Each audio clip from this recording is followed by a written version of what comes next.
We got him on. Let's bring him on, Let's man. go, Ready. John. All right, Jonathan, you're on with us, brother. What's up, fellas? How y'all doing? Doing great now that you're here, buddy. Good, good. Let's talk about it, man. What we doing? So here's my question for you, Jonathan, and I feel like you're an expert and you can educate us. Please. I believe Ryan Day's approach to this college football playoff has been more NFL like than any other coach in college football.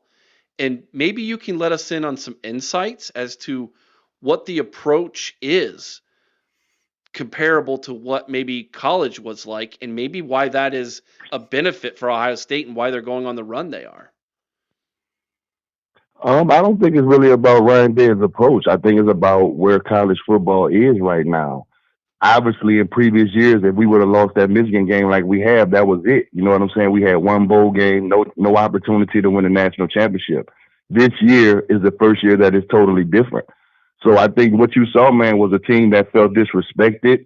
You saw a team that was talked about like the scum of the earth for 2 weeks in a row. And sometimes that's all you need as a football team, especially when you have the type of talent that Ohio State has.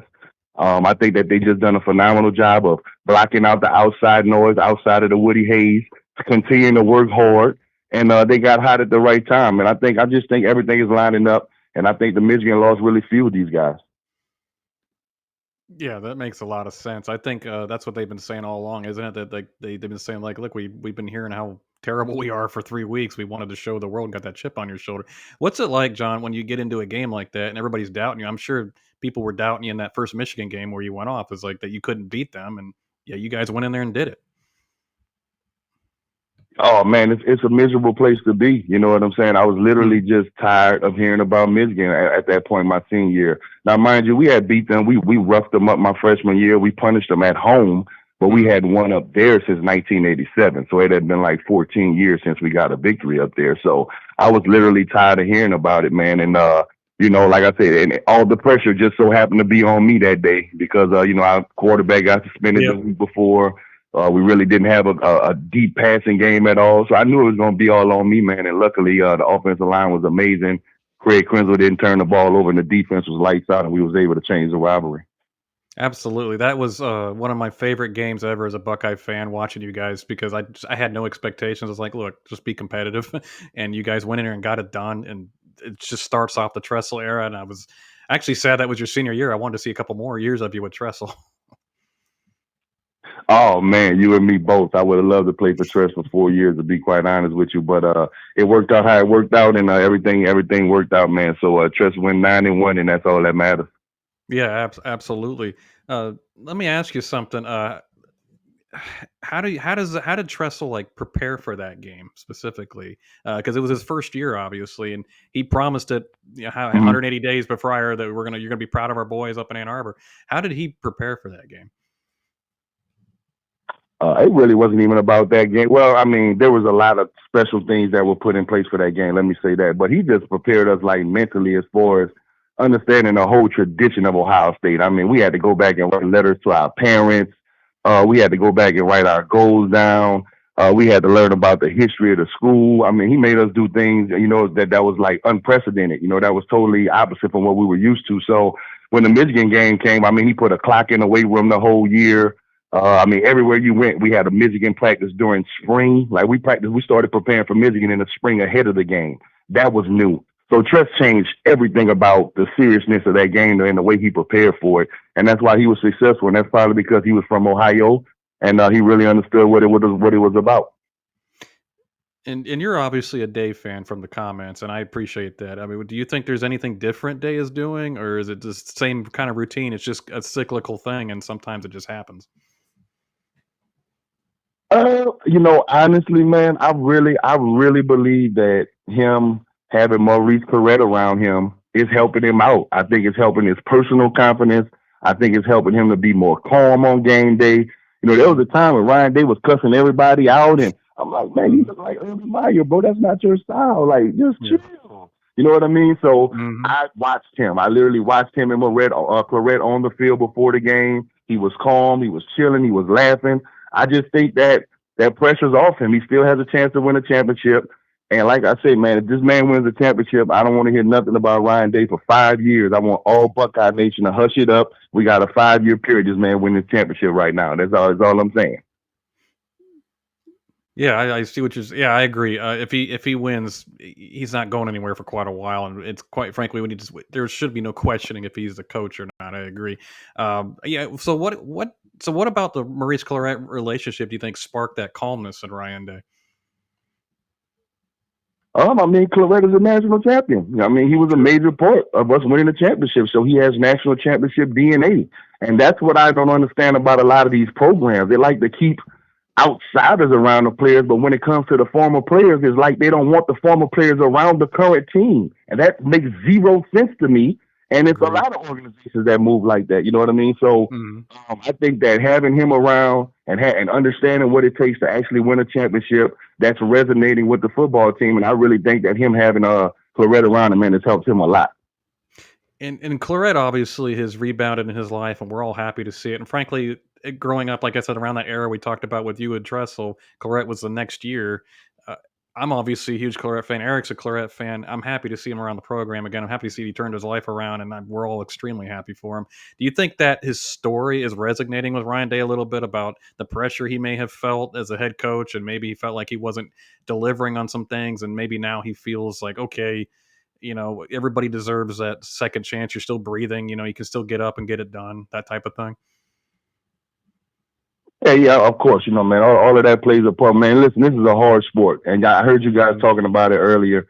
Man, there's never been a harder time to be a college football coach and right now. Ryan Day is learning on the fly as we go. I mean, rules are changing every single day. It's the wild, wild west out here. The transfer portal is crazy. Like, this man is literally doing all of this while maintaining and still leading this team to a national championship. I have to take my hat off to Ryan Day as a leader, because you have to be a great leader to get these kids to buy in after a loss like they lost to Michigan. You have to be a great leader. If you're not a great leader, these kids would have checked out. That's what I'm trying to tell y'all. And once again, I don't blame coaches for losses. We got to make plays on the field. The Michigan game was terrible. Yes, the game plan was terrible. But guess what? If we don't turn the ball over twice, then we still win that football game. That's all I'm saying. So Ryan Day is doing a phenomenal job. I've been stamped. I never got off the Ryan Day bandwagon since he's been here. I love him. He's only 45 years old. This man got 10, 15 years of this left ahead of him. Leave him alone. Hey, I don't know about y'all. I'm listening to Jonathan Wells. I'm now on the bandwagon of Jonathan Wells. Because I'm not arguing there with a former great. Did I see Jonathan? I told you until somebody tell me Nick Saban coming off the bench, I don't want to hear nothing about Ryan Day. That's it. Hey, Jonathan, did I see you were at the Cotton Bowl, right?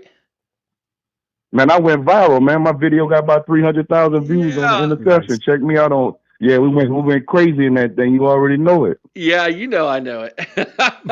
Dude, give me your take of what it was like in person, and I've got a serious question for you after that.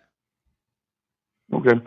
Man, in person, man, it's like football is, man, it's just so emotional, bro. I mean, we literally went from being mad as hell, nervous as hell with them having the ball on the 1 yard line to pure joy 2 minutes later.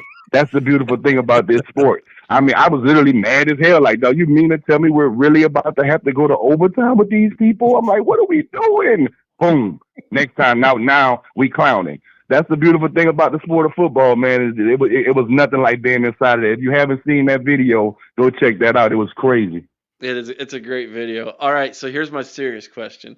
It's not really, but it's gonna.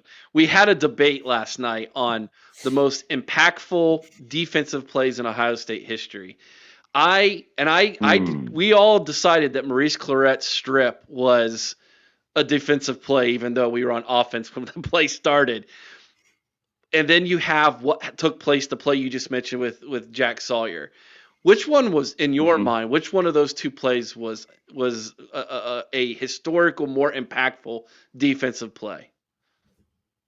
Man, both great plays, but I'm definitely going with Jack Sawyer. You talking about a strip sack, 80-yard touchdown to close the game out? Yeah, ain't nothing messing with that. Yeah, Maurice definitely he definitely took the momentum back when he got that ball back for sure. We're not taking nothing away from that. But a strip sack with them people on going in to score, nah, ain't nothing messing with that. Jack Sawyer definitely got the best play. All right. As a former great running back and one of the top 10 running backs in Houston Texans football history, I did look that up, by the way. Okay.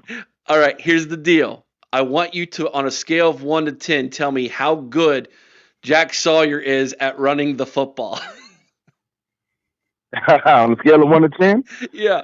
you know what? I'm gonna give him a nice 8, man. He looked smooth. I mean, he was relaxed. He wasn't he wasn't looking behind him too much. I mean, I thought he maintained. I thought he looked real good to be a big boy. I'm gonna give him an 8. I love how after the game when he's being interviewed, he said, and he's got Will Howard sitting right next to him. And he goes, "At least I didn't fall down like Will Howard did." Right. Yeah, my guy Will. My goodness. Yeah. We need one more, Will, baby. One more. You're gonna be etched in stone. Just one more. That's right. Jonathan, did the turf monster ever get you? Oh, absolutely. Yeah, that's part of the deal. Yeah, the turf monster definitely got me a couple times. I couldn't remember any play specifically. I was like, I bet every running back's had a story. Nah, because I literally ran over like 2 safeties against Illinois, and then all I had to do was I'd have been like a 50-yard touchdown, but I tripped. Yeah, it was like a 25-yard run instead. What is a player thinking when that happens in the moment? Like, oh my gosh, there's a touchdown going away. Yeah, I can't say it right now. Yeah, yeah. I get it. I won't say it right now. I got you completely, man. Oh my gosh, this is a treat. I appreciate all the memories and things like that with this. Yeah, I think this is why I love impact and comments from former players that have played the game. I never played the game, obviously, so I'm just speculating. But when Chris Carter said that, like we talked about how the game has changed every other year Ryan Day's been a coach, it really got me thinking. And the things you're saying here get me thinking as well about his leadership as a coach, keeping that team together. Obviously, those guys love him. You clearly love him. So obviously, and I love the fact he does have former players around. What other programs are not doing that? I mean, I don't. I'm just asking sincerely. I don't know if I know we've been doing that. Tressel, he's bringing Tressel back and everybody. Well, that's probably a misquote. They do it. They just select who they want to have around. Let me put it that way. They handpick. They because everybody can't come back. You understand what I'm saying? Mm-hmm. So they literally leave the access to the guys for the guys who are in the NFL right now. I guess that's the better way to put it. You know what I'm saying? I gotcha. So it's like kind of like a MVP or VIP type thing. Gotcha. So correct. I mean, yeah, we've seen it on the spring games where, like, in the regular games where it's just flooded with former Ohio State players, and I love seeing that because you guys have won some big games, man. It's great to have you around the program with the new ones coming in, and also guys like yourself who can teach the youngins about how important it is to be an Ohio State player. Absolutely. Well, they do a good job. I'll take that back. But like I said, that was maybe that was something else I got going on here in Houston. Oh, I gotcha. No problem. Oh, yeah. My goodness. Well, Eric, you got anything to add? Well, whenever we have a former player on from I'll say the Tressel era, but Jonathan was also Cooper era as well. Yep. And let me ask you this question, Jonathan. Coach Cooper has said multiple times that he believes if he would have been able to coach in this era where there was now a 12-team playoff, that he would have had multiple teams despite having one loss, whether that be to Michigan or in 98 to Michigan State, that would have went on to win national championships. Do you agree with that? Mm-hmm. With that, and is that something that we should take into account? He definitely had a bunch of teams that would have had an opportunity to go on and win a national championship. Now, do we know that they would have went ahead and finished the deal? You know what I'm saying? I don't know. But yeah, he definitely stayed with top 5 teams, top 5 talent, put out some of the greatest talent in the NFL during his tenure at Ohio State. So Coach Coop did some great things, man. Unfortunately, the guys let him down against Michigan. That's the way I look at it. Okay. Do you feel Cooper emphasized the game as well as any other coach? I mean, probably not as well as Tressel. Tressel was like all over that game, but so you say the guys let him down. You don't think the coaching staff has any like, I don't know how to put it. Does it have any sway in it? It's just needed. It's really mostly about the players. I mean, obviously, coaches instill the confidence. I think everything comes from the top. To be quite honest with you, but like I said, me as a player, I just feel like we just got to make plays. We can't be undefeated going into that game and then get to the Michigan game and then don't make no plays. You know what I'm saying? That's my only problem with that. I think. What year did you get to Ohio State? Was it 98? 98, yes. Okay, I remember that. That was a good team, man. That was a really good team. 98 was a good team. We were number one for the first 10 weeks in the season. We were number one, and obviously we had that blunder. So yeah, that cost me a potential national championship right there. Still sick about it. Yeah, it'd been nice if there was at least a 4-team or an 8 or 12-team playoff back then. Where you guys could have.